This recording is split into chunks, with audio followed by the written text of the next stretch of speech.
Buenas tardes a todos. Continuamos con el siguiente tema, que es planos del cuerpo y posiciones anatómicas.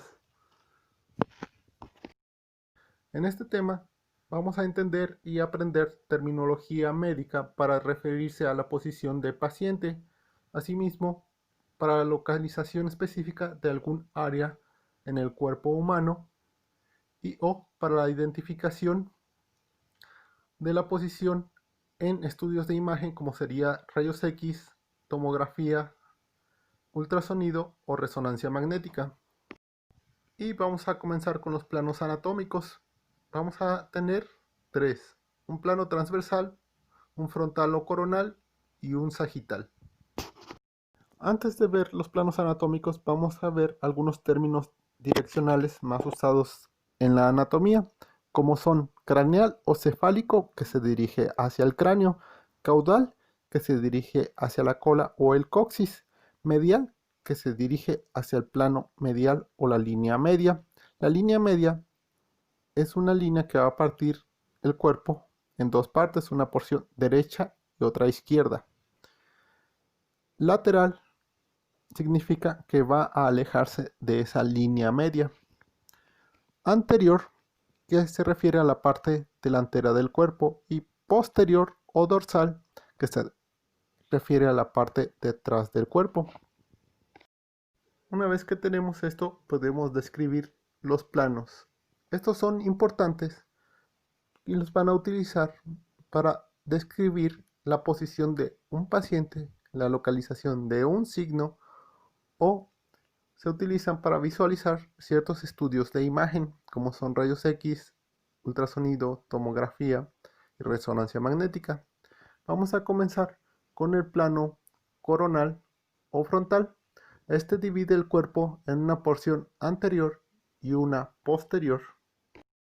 Y a su vez, aquí podemos ver en esta imagen el plano transversal, que va a dividir el cuerpo en una porción superior y otra inferior. El plano sagital va a dividir el cuerpo en una porción izquierda y otra derecha.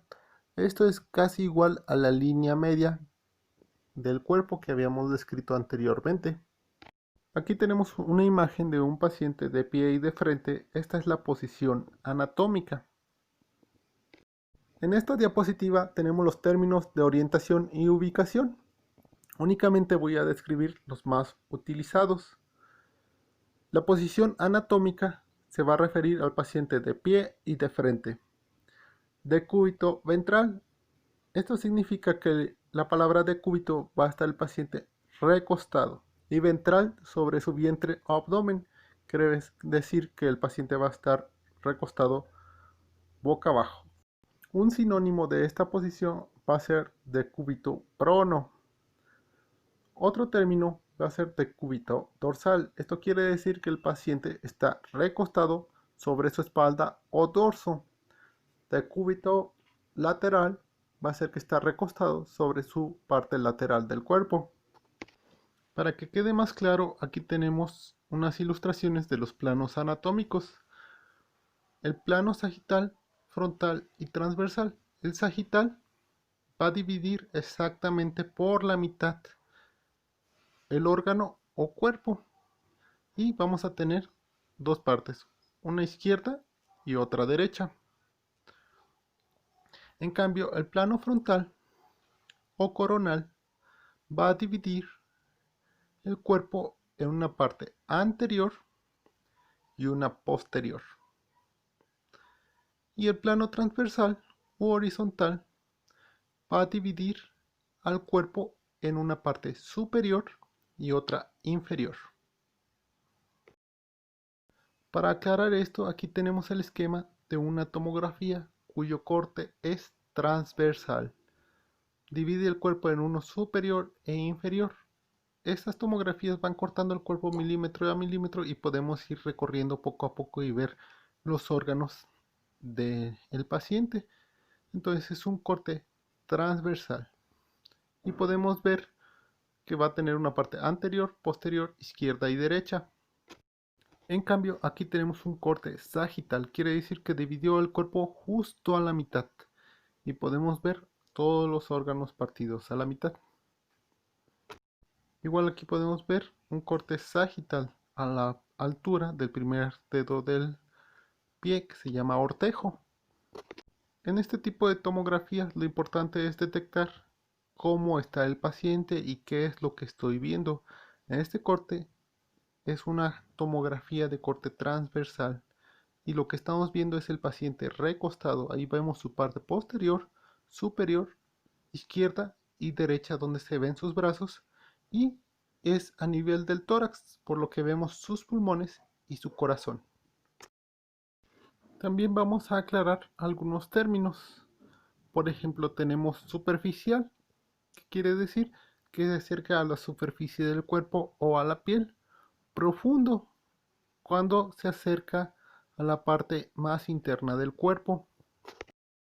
Estos términos los van a utilizar, por ejemplo, si ustedes aplican una inyección a algún paciente para describir si fue superficial. Por ejemplo, si se aplica insulina, normalmente va a ser superficial porque va subcutáneo. Si se aplica una inyección de algún antibiótico, normalmente van profunda o van intramuscular, por lo tanto es profundo. Otros términos van a ser, por ejemplo, medial y lateral. Medial quiere decir que se acerca más a la línea media, que ya habíamos visto que parte al cuerpo justo por la mitad en dos partes iguales. Y lateral, que aleja más de esta línea media, entonces vamos a decir lateral. Lo otro va a ser interno y externo. Interno se va a referir a la parte que se aproxima al centro del cuerpo u órgano, y externo el que más se aleja de ese órgano. Por ejemplo, si yo digo la parte interna de mi mano, me voy a referir a la palma. En cambio, la parte externa de mi mano me voy a referir al dorso de la palma. Aquí podemos ver otros términos de dirección corporal. Por ejemplo, tenemos proximal y distal.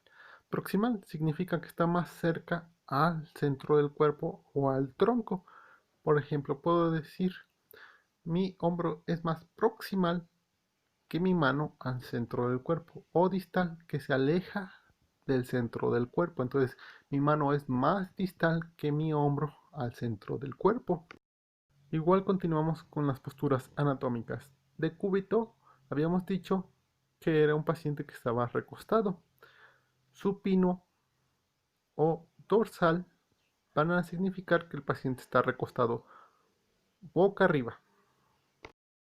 Decúbito prono o decúbito ventral quiere decir que el paciente está recostado boca abajo o está recostado en su vientre, por eso es decúbito ventral.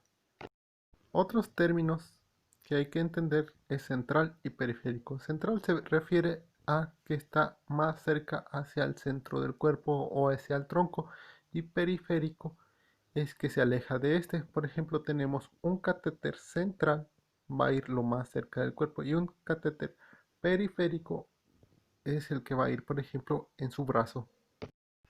También ipsilateral significa que va del mismo lado, y contralateral del lado contrario. Homolateral es un sinónimo de ipsilateral, quiere decir que va del mismo lado. Parietal y visceral. Estos términos se van a aplicar principalmente a una cubierta nada más. Entonces, parietal significa que va a estar cubriendo la parte más externa, mientras que visceral es la parte más interna. Vamos a ver los movimientos anatómicos. Como habíamos visto en las posiciones anatómicas de pronación y supinación, también los vamos a aplicar a los movimientos. Por ejemplo, si decimos supinación del antebrazo, quiere decir que la persona va a movilizar su brazo para que podamos ver su palma. En cambio, si yo digo pronación del antebrazo, va a movilizar su brazo para yo poder ver el dorso de su palma. Aquí tenemos otro movimiento que es abducción. Quiere decir que si movilizamos una extremidad, por ejemplo la pierna, y la abducimos, se va a mover con respecto a la otra pierna, se va a separar de esa pierna. En cambio, aducción es que esa pierna se va a juntar con la otra o se va a acercar a la otra. También tenemos el movimiento de circunducción, que es un movimiento circular que se combina con abducción y abducción. Y por último, un repaso. Flexión significa doblar, extensión, enderezar, abducción, separar, aducción, aproximar y rotación. Circunducción es flexión, extensión, aducción y abducción. Por ahora estos son los términos anatómicos que hay que repasar. Es todo por esta clase. Hasta la próxima.